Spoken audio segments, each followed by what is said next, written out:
गरीब चाय वाली बहू अब 5 कैफे की मालकिन।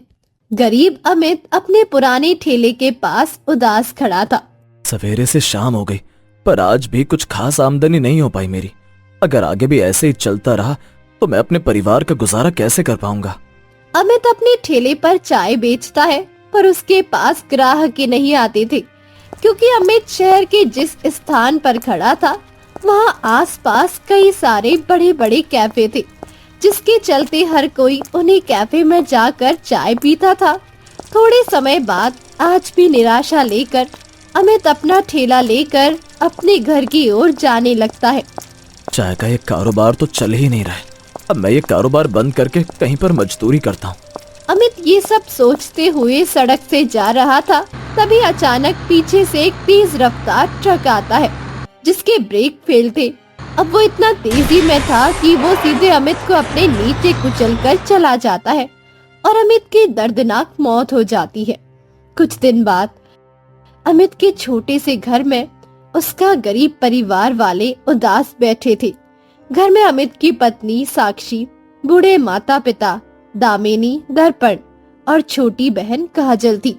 क्यों क्यों मेरे बच्चे के साथ ऐसा हुआ भगवान जी? क्यों? सोचे थे गांव से शहर आने पर हमारी सारी गरीबी दूर हो जाएगी, पर यहाँ आते ही हमारा बच्चा हमेशा के लिए हमसे दूर हो गया। अब कैसे होगा हमारा गुजारा? खुद को संभालिए माँ जी, ससुर जी। अब जीवन का गुजारा चलाने के लिए हमें ही कुछ करना होगा। अमित के परिवार वाले पास के गांव में रहते थे, जहां उन्होंने अपना घर बेचकर यहाँ शहर में एक किराए का मकान लिया था। अगले दिन साक्षी आंगन में अपने पिता के चाय के ठेले पर बर्तन रख रही थी। बहू, तू ये बर्तन ठेले पर क्यों जमा कर रही है? माँ जी, हमारे पास केवल 4000 रुपए बचे हैं और हमारे खर्च इतने सारे हैं। अब मैं चाय बेचने का काम करूंगी और परिवार का गुजारा चलाऊंगी। नहीं बहू नहीं, अब हम इस शहर में नहीं रहेंगे, हम अपने गांव चले जाएंगे। नहीं माँ जी, अम्मी जी हमें बड़े उत्साह से यहाँ लेकर आए थे। उनका सपना था कि यहाँ रहकर हम अपने जीवन को बदल कर दिखाएंगे। भले ही अमित जी हमारे बीच नहीं रहे, पर अगर वो हमें फिर से गांव में गरीबी भरा जीवन बिताते देखेंगे तो उनकी आत्मा को बहुत तकलीफ होगी माँ जी। भाभी ठीक कह रही है माँ। भाई ने जब यहाँ के कॉलेज में मेरा एडमिशन करवाया था तो मुझसे कहा था कि चाहे जो हो जाए काजल, तुझे अब अपने कदम पीछे नहीं लेने हैं और पढ़ लिख कर अपने परिवार का नाम रोशन भी करना है। दामिनी, मुझे लगता है हमें अमित की खुशी की खातिर यहाँ रहना चाहिए। जी वो सब तो ठीक है, पर हम मकान का किराया, आपकी दवाई, काजल की पढ़ाई का खर्च, ये सब कैसे कर पाएंगे? भगवान जी पर भरोसा रखिए माँ जी। अगर एक रास्ता बंद हो जाता है तो भगवान जी ऐसे कई सारे रास्ते हमें दिखा देते हैं जहाँ से हम अपने जीवन को बदल सकते हैं। थोड़े समय बाद साक्षी और दामिनी शहर के एक भीड़ भाड़ वाले इलाके में अपना चाय का ठेला लेकर आती है और एक स्थान पर खड़े हो जाते हैं। बहू, यहाँ तो कितनी बड़ी बड़ी दुकानें, होटल, कैफे है। भला यहाँ हम गरीबों के पास कौन चाय पीने आएगा? माँ जी, पूरे शहर में केवल यही एक इलाका है जहाँ कंपनी, कारखाने, स्कूल, कॉलेज, बड़ी बड़ी दुकानें, ये सब है। अगर हमें चाय के कारोबार में कमाई करनी है तो हमें यहीं रहकर चाय बेचनी होगी।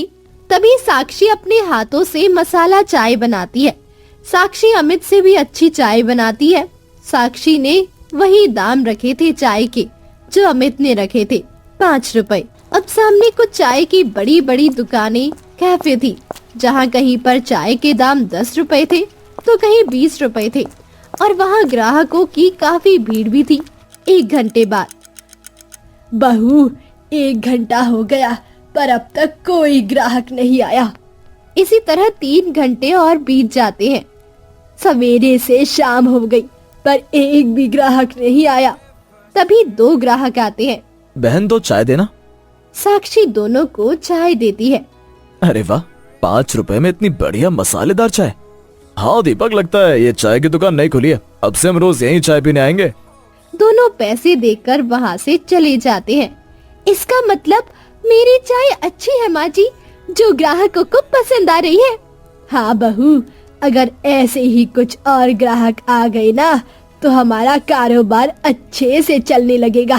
शाम का समय 10 रुपए की कमाई हुई और 50 रुपए का दूध, चीनी, पत्ती ये सब खराब हो गया।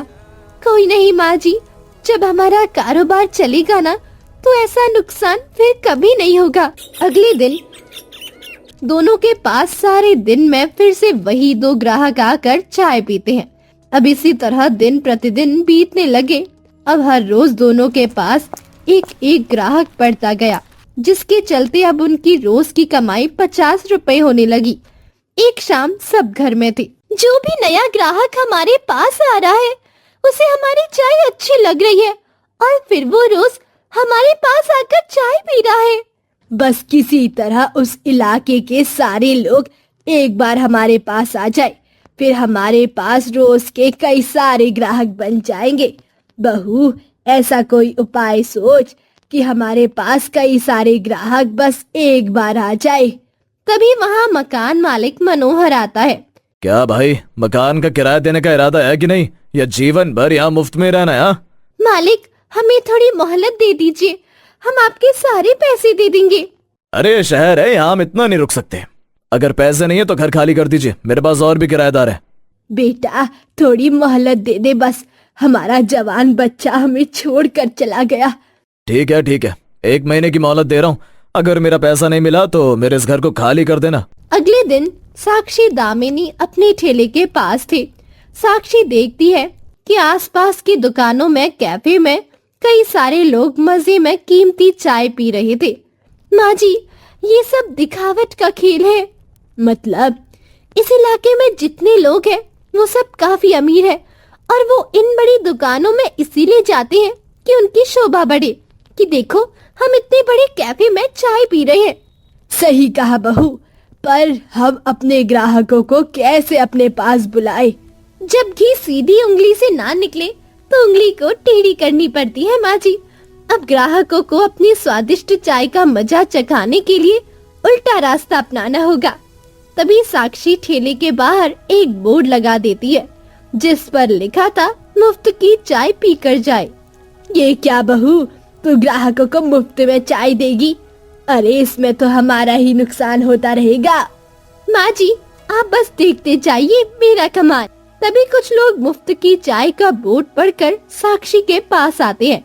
अरे वाह, मुफ्त की चाय! बहन, मुझे एक चाय देना।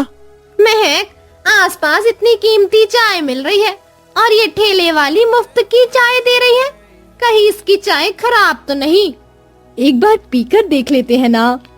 तभी साक्षी के पास कई सारे ग्राहक आकर मुफ्त की चाय पीते जाते हैं। अरे वाह, ये मसालेदार चाय तो बहुत ही स्वादिष्ट है। क्या बात है, तुम तो बहुत ही अच्छी चाय बनाती हो।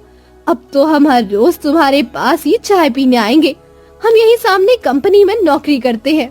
अब इसी तरह हर ग्राहक साक्षी को यही बात कहकर वहाँ से चला जाता है। तभी सारी चाय खत्म हो जाती है। शाम का समय। ये कैसा दिमाग लगाया बहू तूने, सारी चाय खत्म हो गई और कमाई 1 पैसे की भी नहीं हुई। माँ जी, आप चिंता मत कीजिए, चलिए घर चलते हैं। अगले दिन दोनों फिर से ग्राहकों को मुफ्त की चाय देते हैं। अब इसी तरह 2 से 3 दिनों तक चलता रहा। एक दिन कई सारे ग्राहक साक्षी के पास से मुफ्त की चाय पी रहे थे। तभी कंपनी की एक कर्मचारी रिया अपनी सहेली महक के साथ चाय पीने के बाद साक्षी के पास आती है और उसे 30 रुपए देती है। अरे मालकिन, चाय मुफ्त में है। तुम यहाँ सारा दिन मेहनत करके इतनी अच्छी चाय बना रही हो, तुम्हें तुम्हारी इस मेहनत का फल तो मिलना ही चाहिए ना। हमने आज तक ऐसी स्वादिष्ट चाय कभी नहीं पी और हम चाहते हैं कि हम रोज तुम्हारी चाय पीने यहाँ आए, पर अगर तुम मुफ्त में चाय देते रहोगी तो हमें भी अच्छा नहीं लगेगा। इसीलिए आज से हम तुम्हें एक चाय के 15 रुपए देंगे। ये लो 30 रुपए। दोनों पैसे देकर वहां से चले जाते हैं। तभी वहां बैठे सभी ग्राहक ये देखकर साक्षी को चाय के पैसे देते जाते हैं और थोड़ी ही देर में साक्षी के पास 1200 रुपए आ जाते हैं। इतने सारे पैसे, ये अच्छाई का फल है माँ जी। उसके बाद साक्षी के पास सवेरे शाम के कई सारे ग्राहक हमेशा के लिए बन गए और साक्षी धूम से चाय बेचकर महीनों के हजारों रुपए कमाने लगी। वो उस इलाके में फेमस चाय वाली के नाम से मशहूर हो गई। तभी कुछ ही महीनों में साक्षी चाय बेचकर 5 कैफे खोल लेती है और धूम से पैसा कमाकर अपने ससुराल वालों के साथ खुशी खुशी अपना जीवन बिताने लगती है।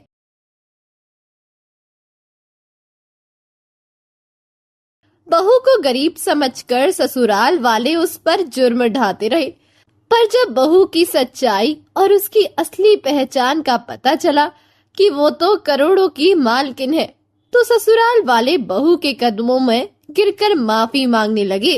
चलिए इस कहानी को शुरू से देखते हैं। अमित, ये लड़की कौन है?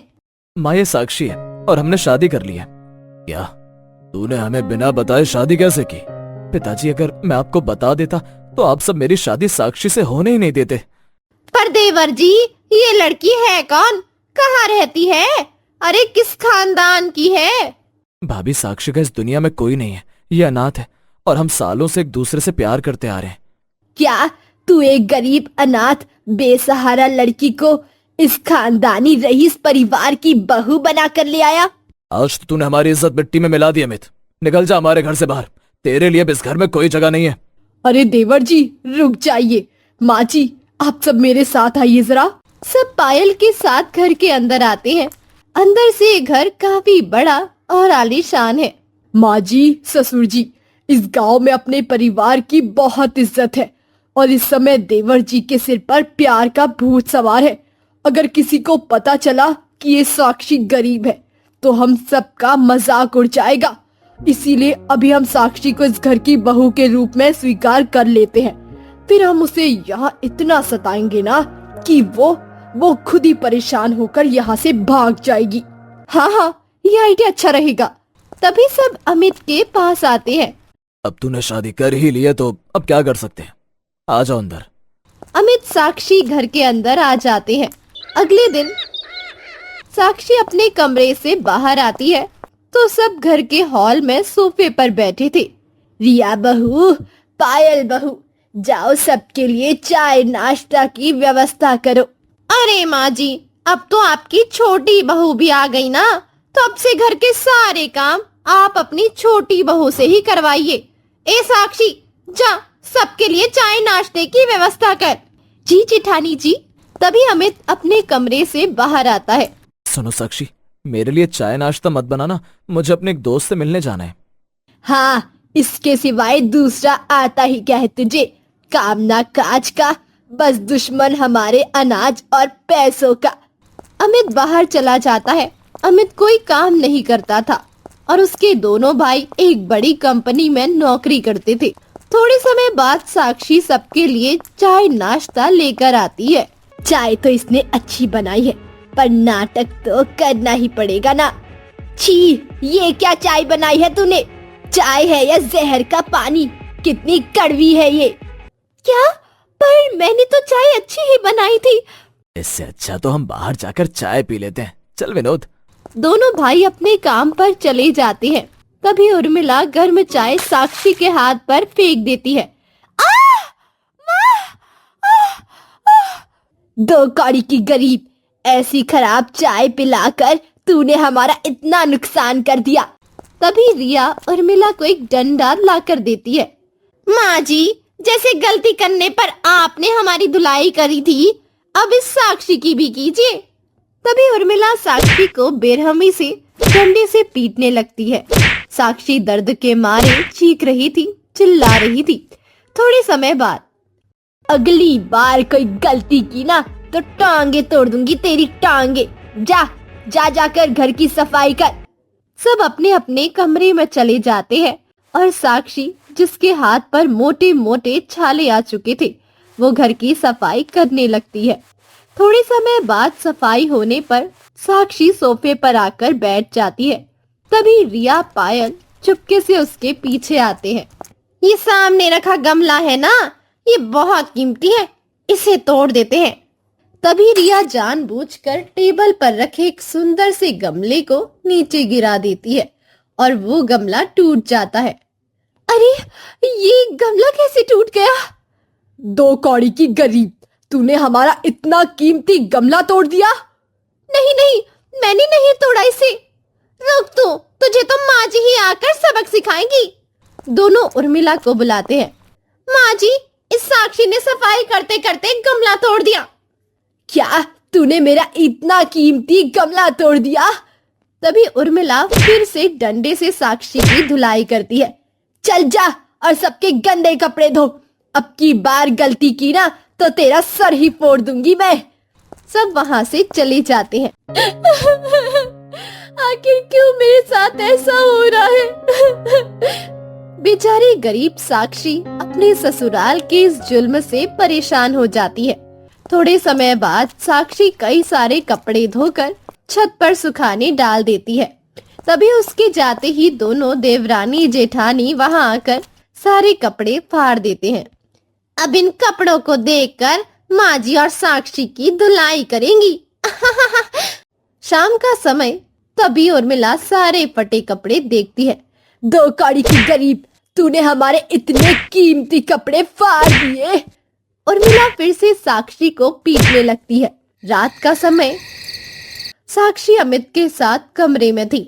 तभी उसे साक्षी के हाथ के छाले दिखाई देते हैं। साक्षी, ये छाले कैसे है तुम्हारे हाथ में? अगर मैं इन्हें सच्चाई बता दूंगी तो ये सब पर गुस्सा करेंगे। पहले सब इनसे नाराज है। जी, वो रसोई में गरम चाय मेरे हाथ में गिर गई थी। ध्यान से काम किया करो ना साक्षी। अमित साक्षी के हाथ पर मलहम लगाता है। अब इसी तरह दिन प्रतिदिन बीतने लगे। अमित के घर से जाते ही उर्मिला साक्षी को काम देती है और उसकी दोनों जेठानियां उन कामों को खराब करके साक्षी को उर्मिला के हाथ से पिटवाती है। एक दिन अभय विनोद दोनों अपनी कंपनी में थे। सुन विनोद, कंपनी में तो हर कोई चोरी करता है, तो हम भी कंपनी की एक मशीन चुरा लेते हैं। एक मशीन के 2 से 3 लाख तो हमें मिल ही जाएंगे और फिर हम उनसे जुआ खेल लेंगे। पर भाई, अगर हमें किसी ने पकड़ लिया तो? अरे कोई नहीं पकड़ेगा हमें। आज तक यहाँ कितने लोगों ने चोरियां की हैं, कभी कोई पकड़ा गया? रात का समय, दोनों भाई चुपके से कंपनी के अंदर घुसते हैं। दोनों को जुआ खेलने की बुरी लत लगी हुई थी। इस कंपनी का हर कर्मचारी कंपनी में चोरी करता था, पर आज तक कोई पकड़ा नहीं गया था। तभी दोनों भाई कंपनी की एक छोटी इलेक्ट्रॉनिक मशीन के पास आते हैं। उस समय कंपनी में कोई नहीं था। जल्दी से इस मशीन को ले लेते हैं और पीछे के रास्ते भाग जाते हैं। दोनों जैसे ही मशीन लेकर भागते हैं, तभी वहाँ कंपनी का मालिक पुलिस के साथ आ जाता है। अच्छा, तो तुम हो वो जो हर बार मेरी कंपनी में चोरी करते हो? अरे नहीं मालिक, हम तो पहली बार चोरी कर रहे हैं। पकड़े गए तो बहाने बना रहे हो। अब तक कंपनी में जितनी भी चोरियां हुई हैं वो सब तुम ही ने की हैं। वो तो अच्छा हुआ मैंने कल ही कंपनी में खुफिया कैमरे लगा दिए थे, जिसके जरिए मुझे तुम दोनों के बारे में पता चल गया। तभी कंपनी का मालिक और पुलिस दोनों को लेकर उनके घर जाते हैं और उनकी हरकत के बारे में सबको बताते हैं। क्या चोरियां की हैं इन्होंने? हाँ, और अब तक इन दोनों ने 2 करोड़ तक की चोरियां कर ली हैं कंपनी से। नहीं पिताजी, अब तक कंपनी में जो चोरियां हुई हैं वो दूसरे लोग करते थे, हमने तो आज पहली बार ही की है। झूठ। अब चुपचाप मेरे 2 करोड़ रुपए दो, वरना मैं तुम्हारी सारी संपत्ति हड़प लूंगा। पूरे गांव वाले आ चुके थे और सब दिनेश की इज्जत पर थू थू करने लगे थे। अपना इतना अपमान देखकर उर्मिला और दिनेश खूब रोते हैं। मालिक, मालिक, मेरे जेठ जी को छोड़ दीजिए। आपका जो भी नुकसान हुआ है मैं देने को तैयार हूँ। तभी साक्षी अपनी जेब से एक चेक बुक निकालती है और 2 करोड़ का चेक उस कंपनी के मालिक को दे देती है, जिसके बाद पुलिस और कंपनी का मालिक सब वहां से चले जाते हैं। 2 करोड़ रुपए इसके पास कहाँ से आए? बहू, तेरे पास इतने पैसे कहाँ से आए? ये सब क्या है साक्षी? अमित जी, मैं अनाथ जरूर हूँ, पर मैं गरीब नहीं हूँ। मैं शहर में रहने वाले जाने माने सेठ धनराज जी की इकलौती बेटी हूँ। मेरे पिता अरबपति थे। मरने से पहले उन्होंने सारी संपत्ति मेरे नाम की थी। ये सुनकर सबके होश उड़ जाते हैं। मैं अपने चाचा चाची के साथ उनके घर में रहती थी। वो लोग मुझसे मेरी संपत्ति हड़पना चाहते थे। जब मुझे उनके नापाक इरादे पता चले तो मैं वहाँ से भाग गई और तभी आप मुझे मिले। क्या इसका मतलब बहू तू करोड़ों की संपत्ति की मालकिन है? फिर क्या था, सब साक्षी के कदमों में गिरकर उससे माफी मांगते हैं। हमें क्षमा कर दो साक्षी, हमने तुम पर बहुत जुल्म किए हैं। हमें क्षमा कर दो। हाँ बहू, हाँ मुझे भी माफ कर दे, मैंने भी तुझ पर बहुत जुल्म किया है। कोई बात नहीं माँ जी, आपका हक है मुझ पर। उसके बाद साक्षी अपने इस ससुराल की हीरोइन बन गई और अब सब मिलकर उसकी सेवा करने लगे और उसे रानी की तरह घर में रखने लगे। जिसके बाद साक्षी खुशी खुशी अपना आगे का जीवन बिताने लगी।